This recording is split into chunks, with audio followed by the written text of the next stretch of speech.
Bonjour et bienvenue dans cette vidéo consacrée à l'application Phytobase de la FEH, Fédération européenne d'herboristerie.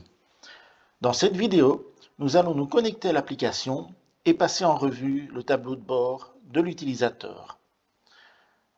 Alors, pour se connecter à l'application Phytobase, dans votre navigateur préféré, vous tapez dans la barre d'adresse app.phytobase.be. Vous arrivez dès lors sur l'écran de bienvenue dans lequel vous pouvez rentrer vos identifiants avec votre adresse email et le mot de passe que vous avez choisi. Vous faites se connecter et voilà, l'application est ouverte et vous êtes sur le tableau de bord. Ce tableau de bord de l'application, c'est en fait la page d'accueil, le portail d'entrée, à partir duquel vous pourrez utiliser toutes les fonctionnalités de Phytobase. Ce tableau de bord est divisé en plusieurs parties où vous pouvez très facilement et directement trouver ce dont vous avez besoin. Sur la gauche de votre écran, vous avez la possibilité de créer une recommandation et vous avez directement accès à votre historique ainsi qu'à votre liste de patients. Un peu plus bas, nous avons les boutons de raccourci pour lancer une recherche dans la base de connaissances selon des approches différentes, telles que les fonctions anatomiques, les fonctions physiologiques, les spécialités médicales ou encore le paramètre sanguin. Sur le haut, vous avez un champ recherché qui est un champ très général à l'application. Vous avez des petits boutons ici très importants. Celui-ci, c'est pour revenir au tableau de bord. Celui-ci, c'est pour voir directement toutes vos recommandations. Et alors, ici, vous avez accès à vos paramètres personnels, à vos données de profil utilisateur. Donc, lorsque vous cliquez ici, vous avez directement accès à votre contenu personnel, vos protocoles, vos patients, vos recommandations. Sur Éditer mon profil, vous avez accès à toutes les informations générales que vous nous avez fournies, ainsi que les données de votre abonnement et les données de vos fournisseurs préférés. C'est aussi à cet endroit que vous pouvez modifier votre mot de passe. Si je reviens sur le bouton des paramètres utilisateurs,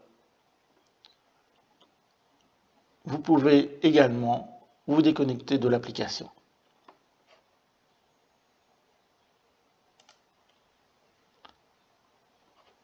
Nous allons revenir sur la page d'accueil du tableau de bord. Sur la gauche de l'écran, vous pouvez directement aller voir la liste de vos patients et éventuellement en créer un nouveau en cliquant ici sur Nouveau patient.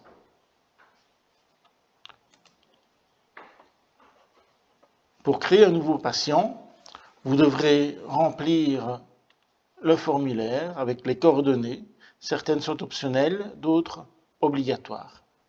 Ensuite, vous faites sauvegarder et votre patient sera ajouté à la liste. Ici, nous avions déjà créé une patiente virtuelle pour notre utilisateur démo. Si nous cliquons dessus, nous avons accès aux informations que nous avons encodées. Et nous avons aussi accès aux recommandations qui lui ont été assignées. Ici, il n'y a pas encore de recommandations.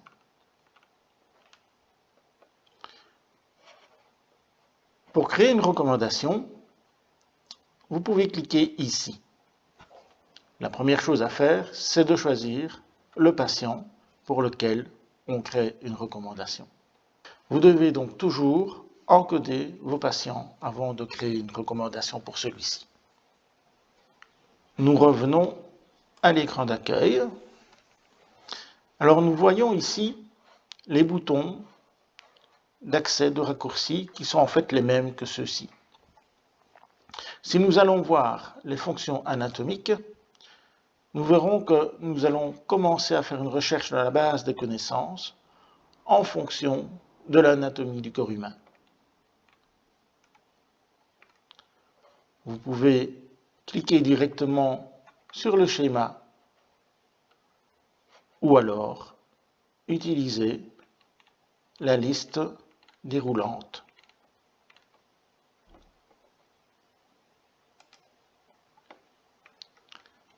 Dès lors que nous cliquons sur le schéma ou sur une option de la liste déroulante, nous avançons dans la recherche sur le principe de l'arborescence. Et enfin, lorsque nous cliquons sur la maladie que nous cherchions, eh bien, nous arrivons dans sa fiche générale où vous trouverez toutes les informations avec les protocoles qui sont déjà proposés, les unitaires qui sont assignés, les sous-maladies, médicaments analogues, des paramètres sanguins qui sont liés et surtout les références bibliographiques. Si nous allons voir les fonctions physiologiques, nous retrouvons le même principe de l'arborescence, mais en partant de la physiologie.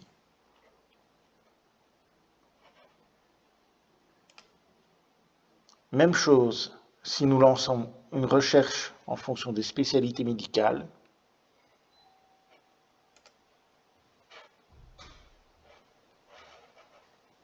Et même chose si nous lançons une recherche en partant des paramètres sanguins. Revenons maintenant sur la page d'accueil du tableau de bord. Nous allons nous déconnecter de l'application et nous vous donnons rendez-vous dans une prochaine vidéo consacrée de manière plus détaillée à la recherche dans la base de connaissances.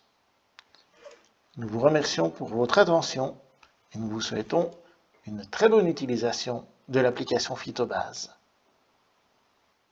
Nous vous donnons rendez-vous dans un prochain webinaire dans lequel vous pourrez découvrir plus en détail comment naviguer dans l'application, utiliser pleinement la recherche dans la base de connaissances, créer des recommandations et générer les commandes auprès de vos fournisseurs préférés. Nous vous remercions pour votre attention et nous vous souhaitons une très bonne utilisation de l'application Phytobase.